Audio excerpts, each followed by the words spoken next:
Shalom, all praise to Yahweh Shema Shah, double honor to the Apostles GMS. This is Noah Allah coming at you another video. Now it's about, 3:35 in the morning right now. I'm driving. I just woke up not even 10 minutes ago. And,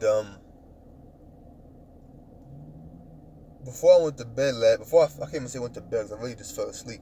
Took like a nap. Like around 10 something at night, I was thinking about something, and it was weighing heavy on my spirit, you know.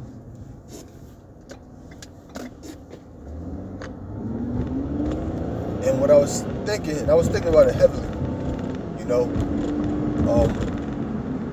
It was so heavy, it weighed so heavy on my mind, I couldn't really think about nothing else. I couldn't listen to no music. There was no video I could watch, but I kept thinking about it, and I kept thinking about it over and over and over again in my mind. Like, you know, if you think about something so much, it's like you almost gotta share it with somebody. But that's why I'm making this video.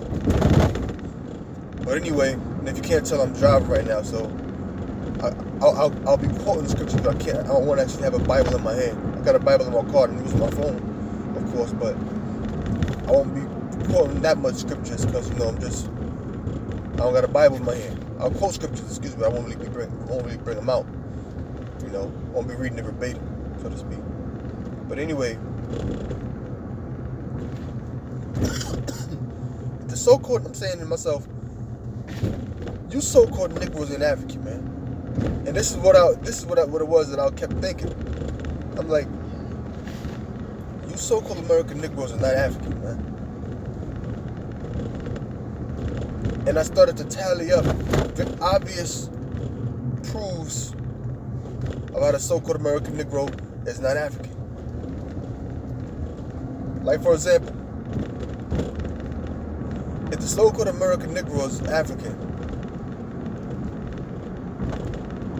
how come?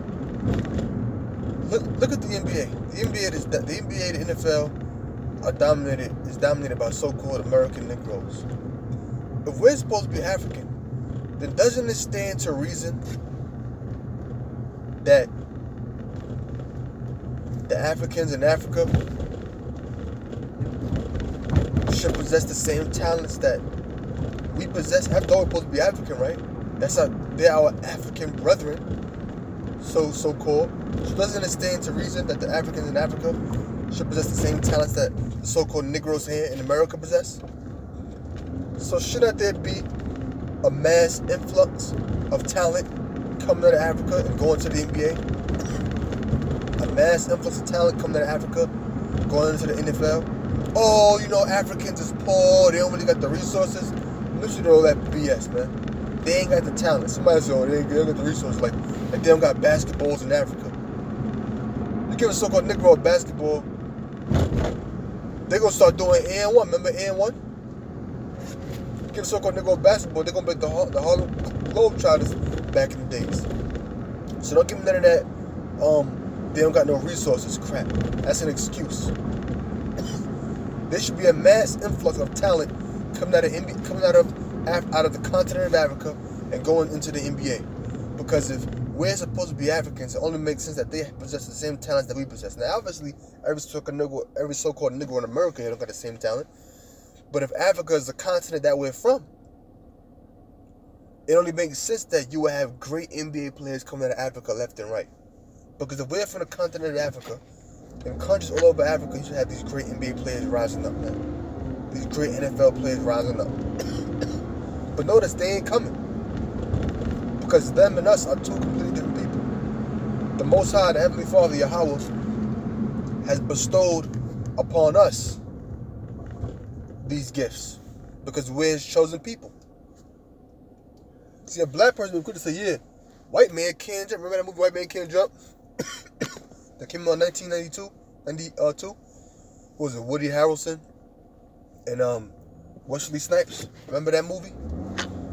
See, you'll be quick to say a white man can't jump. But the reason why, because a so-called white man and a so-called Negro's appearance is easy to distinguish. One is real light, one is real dark. It's easy to distinguish the appearance between the two people. So you can say white man can't jump. Okay? But see, the so-called Negro believes he African. So when they see an African that has a dark complexion, and he sees that he has a dark complexion, he feels that there is no difference. So the African man can't jump or can't do what he can do athletically, not because they're two different groups of people, but rather just because he just can't do it. So you'll say the white man can't jump. See, the white man can't do what he can do. We're two completely different people. We got talents they don't got. They can't dance like us. They can't sing like us. They can't rap like us. They can't play sports like us. They're not athletic like us. And it's easy for you to say that because they don't look like you physically. So you're going to say, oh, they can't do it because they ain't our people. But you won't consider the African man that can't do the same thing not being your people because he's brown skin just like you are. Oh, no. I mean, he just can't do it. You wouldn't consider the fact that he ain't your people. That's why he can't do the same thing. You're going to say, oh, well, he just don't know how to do it. That's BS, man. And also because you're brainwashed to believe that you're an African. I'm going to say that again so you people can get to your mind. You'll see the white man can't perform these different tasks, these different talents, because he's white. He ain't your people. Y'all possess different genetics. Y'all don't got the same spirit. Y'all don't got the same abilities. But it's easier to say that because y'all physically look different. Africans, to some extent, do look like so-called American Negroes to a degree in this regards to complexion, which that tricks your mind and you won't even consider that. Therefore, you wouldn't consider the fact that y'all different people because y'all look similar physically. But you wouldn't go to your talents and say that distinguishes that y'all different though, because y'all look the same in regards to complexion. So when it comes to talent, y'all wouldn't even sit there and consider that. Oh well, maybe we can be different because we can play ball, we can perform different athletic feats, we can rap, we can sing. The Africans can't do it, so you wouldn't say that makes y'all different. But because the white man can't do it, you'll obviously say that makes y'all different because you and the white man don't look the same. You're not brainwashed to believe that you and them are the same race. Which goes to show you that physical appearance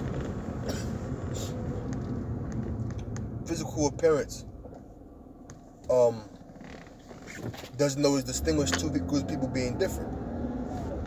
I'm sorry, physical appearance don't always mean somebody the same. There are deeper differences.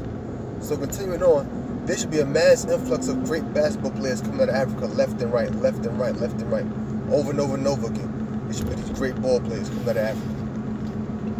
And anytime a great ball player comes out of Africa, notice they're always coming out of West Africa, somewhere around the Congo, somewhere around Nigeria. Like if I'm not mistaken, Akeem Olajuwon was from Nigeria. That's Israelite right there. That dude Manute Bol, he was from East Africa. He ain't had no flavor on the basketball court, because us and them East Africa is two completely different groups of people. The so-called Negroes here in America was brought from West Africa by way of cargo slave ships against our will. Right? And the remnants of our people are in that region of Africa, in that region of the continent of Africa. The R&B singer Sade is from West Africa. Alright? But continuing on, how come the so-called American Negro is the most imitated man in the world? Why is not the African man? We Africans, right? They share the same flavor or so-called swag. I hate that damn word, swag. Same style that we have. It should be similar. The so-called American Negro is the arbiter of pop culture. Arbiter. An arbiter as a person is like one who influences. Arbiter is influence, or one who influences. Pop is short for popular, something that's popular, something that's widespread. Culture is like attitudes and behaviors and customs. The so-called American Negro is the arbiter of pop culture. Or in other words, the so-called American Negro influences popular trends, behaviors, and customs and attitudes. Whether it's your style of dress, whether it's the way that you walk, whether it's the way that you talk, whether it's your music, the way that you dance, it's the so-called Negro, specifically the so-called American Negro, specifically the so-called American black man, tribe of Judah. Now, all of the tribes, now, the reason I'm saying that, because Judah's the head tribe, the so-called American Negro. Which all tribes all tribes. You have all tribes. You have so-called Negroes, Latinos, Native Americans, based upon your father's line. Those are the Israelites. But I'm just talking about the so-called American Negroes. I'm talking about so-called Africa. You know. But how come when these new dance crazes pop up, how come they come out of Africa? Why is that? When these new dance crazes come out, how come they ain't coming from Africa? How come people all over the world want to dress like a so-called Negro? Why ain't you trying to dress like a damn African? You don't see no motherfuckers walking around with an African medallion on. And all the time the African medallion stuff was even popular was when the so-called Negroes made it popular in the late 80s, early 90s during that so-called conscious era of hip-hop. During that era of Public Enemy, Brand Nubian, Latifah, X-Clan, Poor Righteous Teachers, the Native Tongues Posse. Look at that video by Native Tongues Posse that came out like 1990, 91. I think it was like 1991 around that time. That video called Buddy. And it had DJ Paul of Stetsasonic, had Latifah, the Jungle Brothers, A Tribe Called Quest de la Soul, I think Money Love. But Money Love was from I think he was from London or something like that. Watch that video, it had all that African stuff going on, all that African wear on. And the only reason why that was popular is because it was so-called Negroes, Israelites, that was wearing it. That's the only time that African stuff got popular. Mind you, that's the only time it was happening, during that time period. Back in Latifah's early career, she used to wear the a tef on her head. Like if you go on YouTube and type in Osiris, see that hat he got on? It's called an Atef, I believe. A-T-E-F. I haven't looked it up in a while. But it was called an Atef. I haven't looked it up in a while, but it was called an Atef, if I'm not mistaken. A-T-E-F. She used to wear that hat. Now, she's an Israelite. What the hell is she wearing an Egyptian hat for? Because she's an Israelite. And all throughout the Bible, the children of Israel have always had this affinity. This affinity is spelled A-F-F-I-N-I-T-Y. They always had this affinity or this obsession, this affinity or this happiness, in other words. Or they had this obsession with Egypt. They had this obsession with Egypt. They always wanted to go back to Egypt, even after they got delivered from slavery.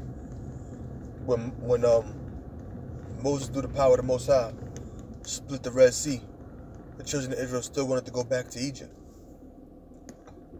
Because being Israelites, they always had this obsession with Egypt. When you go back into the scriptures, what's the first thing the children of Israel did when Moses went up on Mount Sinai to get the Ten Commandments? What did they do? What the children of Israel did was they went and they made a golden calf, and they worshipped it as a god.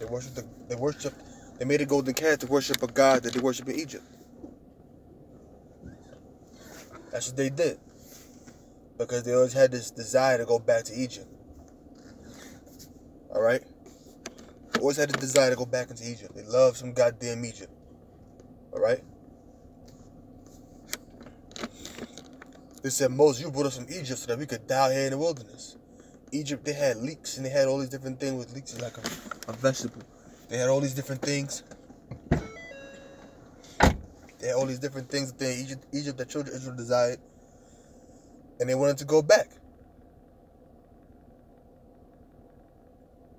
They wanted to go back into those ways of the Egyptians. You know? That's why now you got Israelites out there talking about some Kemetic science, wearing shirts with pyramids on it. Even this dude Chris Brown got a clothing line called Black Pyramid. Israel got this goddamn obsession with Egypt. Can't leave Egypt alone.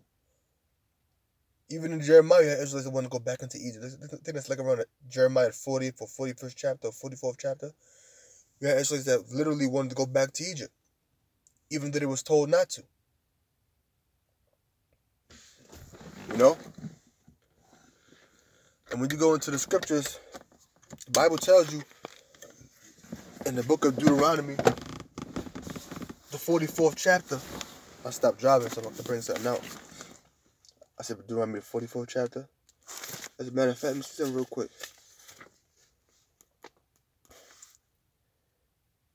Let me see, I got a scripture right here.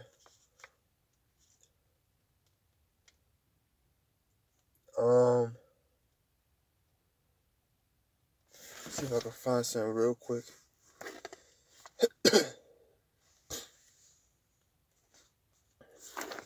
I got it real quick. Bear me 1 second.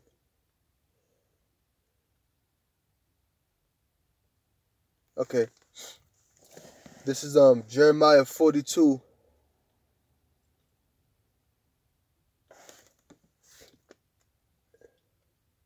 And 1. Start from 1. It says that all the captains of the forces and Johanan the son of Kareah and Jezaniah the son of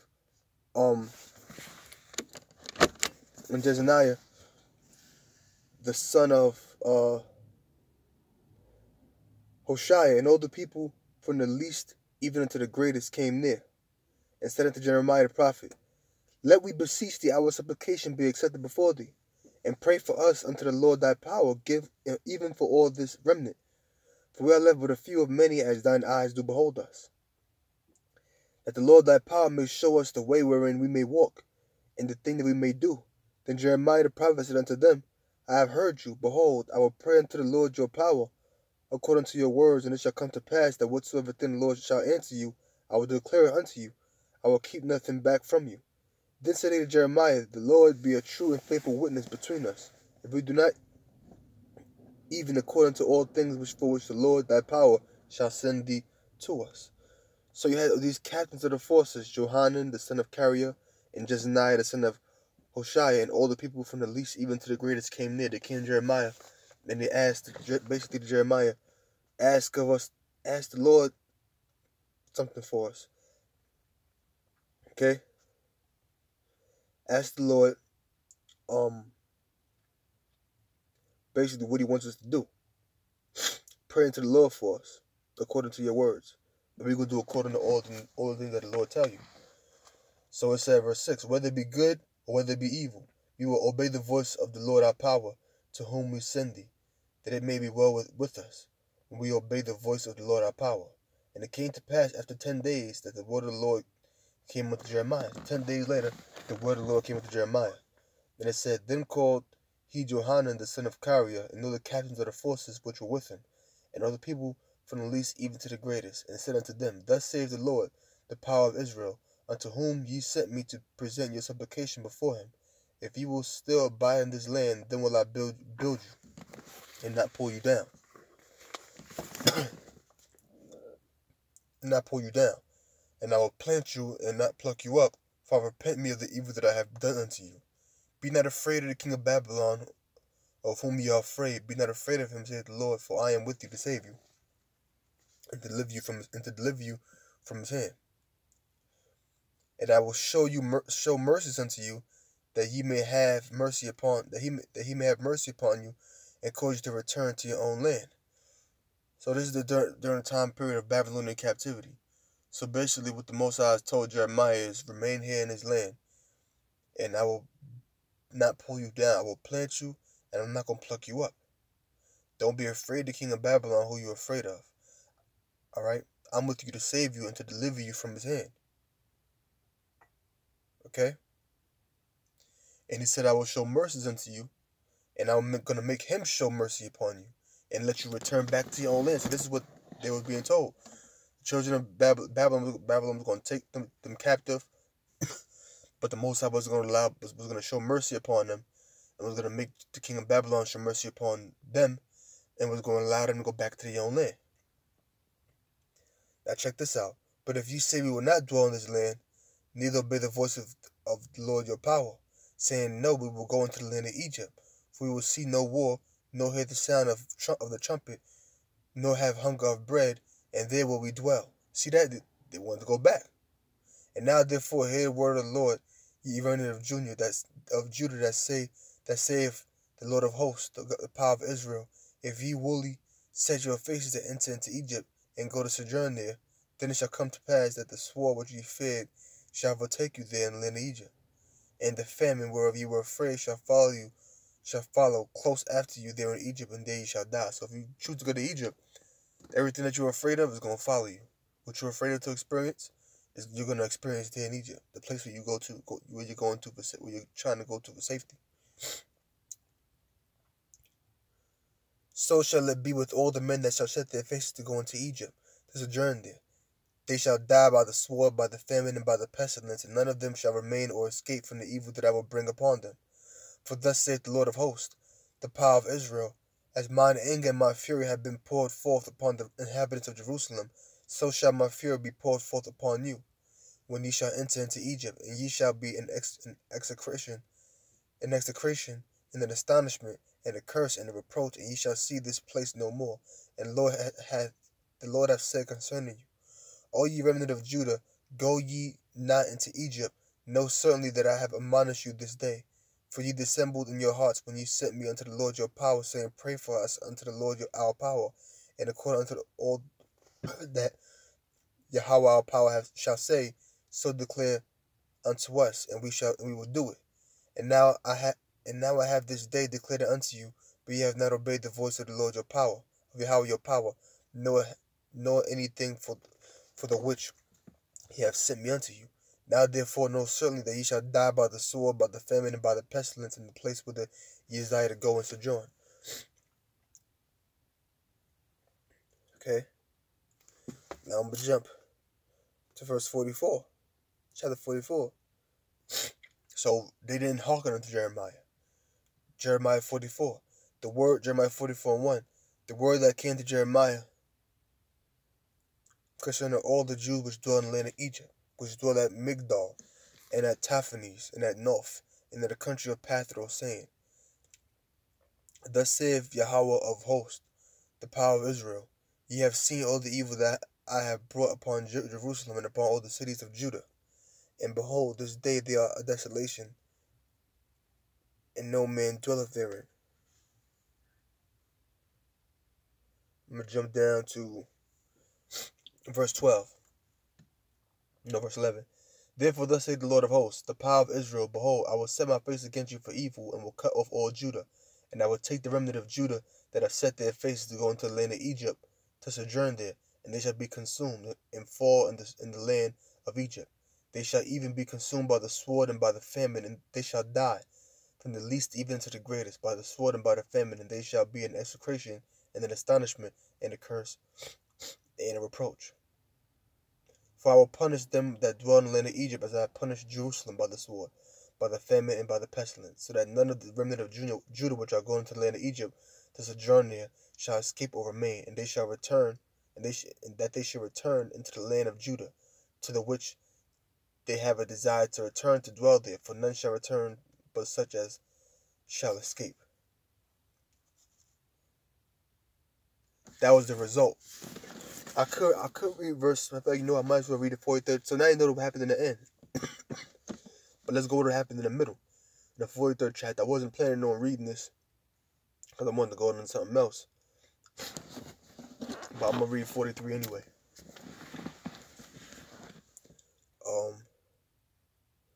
It says and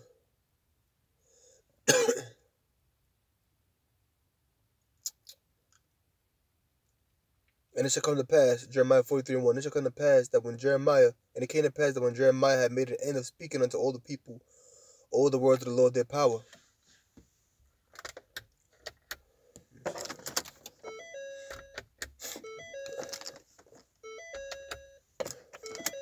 And it came to pass that when Jeremiah had made an end of speaking unto all the people, all the words of the Lord their power, for which the Lord their power hath sent him to them, even all these words, then spake Azariah the son of Hoshea, and Johanan the son of Kareah, and all the proud men, saying unto Jeremiah, Thou speakest falsely. The Lord our power hath not sent thee to say, Go not into Egypt to sojourn there. See that? Now these niggas is calling out Jeremiah a false prophet. They saying, the Lord didn't command you to tell us not to go into Egypt. He didn't tell you that. He didn't tell you that. But Baruch, the son of Neriah, said of thee on against us. So Baruch, when you read about the book of Baruch in the Apocrypha, right? That's what they're talking about. But Baruch, the son of Neriah, said of thee on against us, for to deliver us into the hand of the Chaldeans, that they might put us to death and carry us away captives into Babylon. So they was in Israel. They was in their homeland at this time. They was going to be taken out of Babylon and be captives, but the Lord was going to have the king of Babylon show mercy upon them and will bring them back to their own land. But they said, nah. But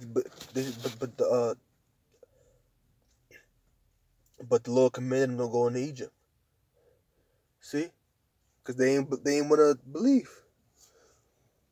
So Johanan, the son of Kareah, and all the captains of the forces, and all the people obeyed not the voice of the Lord to dwell in the land of Judah.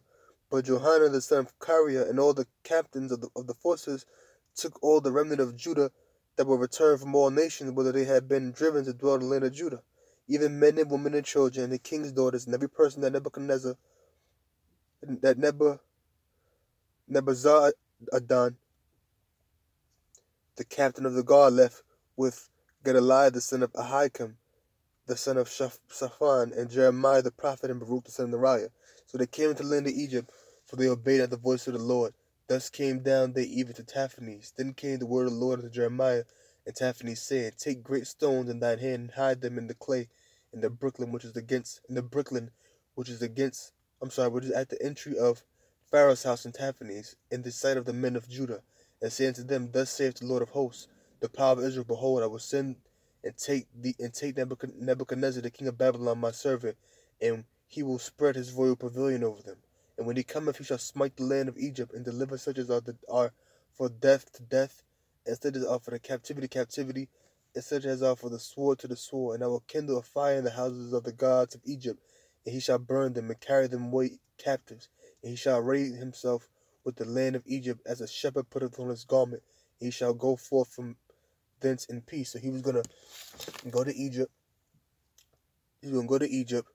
He was going to kindle a fire in the house of all the gods of Egypt, and he was going to array himself with the land of Egypt. And he's going to wear their riches, wear their splendid garments, wear their great garments and jewelry, as the shepherd puts on their garment. And he shall go forth from thence in peace, meaning nobody in Egypt was going to come up against Nebuchadnezzar. He was going to leave in peace. Nobody was going to be able to make war against him and prevail. He shall break also the images of Beth-Shemesh that is in the land of Egypt, and the houses of the power of the gods of Egypt, of the gods of the Egyptians shall he burn with fire. And as we already read in the 44th chapter, it said Jeremiah 44:12, I now will take the remnant of Judah that have set their faces to go into the land of Egypt to sojourn there, and they shall all be consumed and fall in the land of Egypt. They shall even be consumed by the sword and by the famine. They will die. Thus from the least even to the greatest, by the sword and by the famine, and they shall be an execration and an astonishment and a curse and a proverb. Which that goes to show you that the children of Israel always had this deep passion for Egypt. That's why you got niggas talking about some comedic science, Kemet, wearing unks, even Erykah Badu. Well, I'm saying even Erykah Badu, like she's supposed to be some kind of wise woman. Even the name Erykah, what she's supposed to name, K-A-H. The Ka is supposed to represent like your, I believe, like your soul, like your inner self, or something along them lines. That's why she spelled Ka that way. I believe the Ka is supposed to be spelled K-A. Israelites talking about the Medu Netta and all of this madness. It's always Egypt. All the continents of Egypt, so-called Negroes love it. On so-called Africa, out of all the continents, out of all of the countries on the continent of Africa, so-called Negroes had this damn lust for Egypt. But back to what I was saying before, if we're supposed to be Africans, how come they don't got the talent we possess? Whitney Houston, Aretha Franklin, Rachelle Farrell, Anita Baker, They ain't come out of no damn Africa. These you had these great black female